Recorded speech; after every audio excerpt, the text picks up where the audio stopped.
लौकिक संस्कृत। इसका इतिहास 1000 ईसा पूर्व से 500 ईसा पूर्व मानी जाती है। यह प्राचीन भारतीय आर्य भाषा है। लौकिक संस्कृत की विशेषताएं। लौकिक संस्कृत की निम्नलिखित विशेषताएं हैं। 1. प्राचीन भारतीय आर्य भाषा का दूसरा रूप संस्कृत है। 2. लौकिक संस्कृत को क्लासिकल संस्कृत भी कहा जाता है। 3. यूरोप में जो स्थान लैटिन भाषा का है वही स्थान भारत में संस्कृत का है। 4. गुप्त काल में संस्कृत यानी लौकिक संस्कृत की सर्वाधिक उन्नति हुई थी। 5.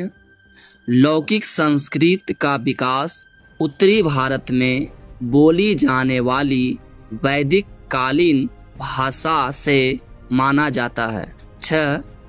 लौकिक संस्कृत लगभग 8वीं शताब्दी ईसा पूर्व में इसका प्रयोग साहित्य में होने लगा था। 7. लौकिक संस्कृत में ध्वनियों की संख्या केवल 8 है। 8.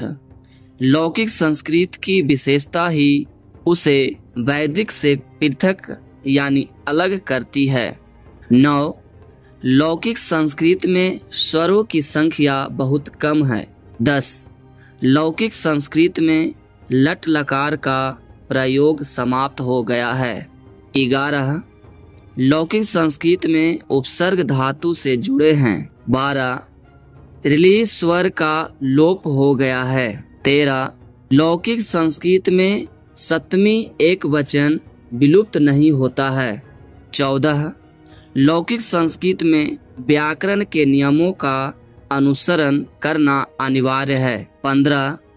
भाषा में स्वरों का उपयोग विलुप्त हो गया है। 16. संगीतात्मक शब्दों के स्थान पर बलात्मक शब्दों का प्रयोग प्रारंभ हो गया है।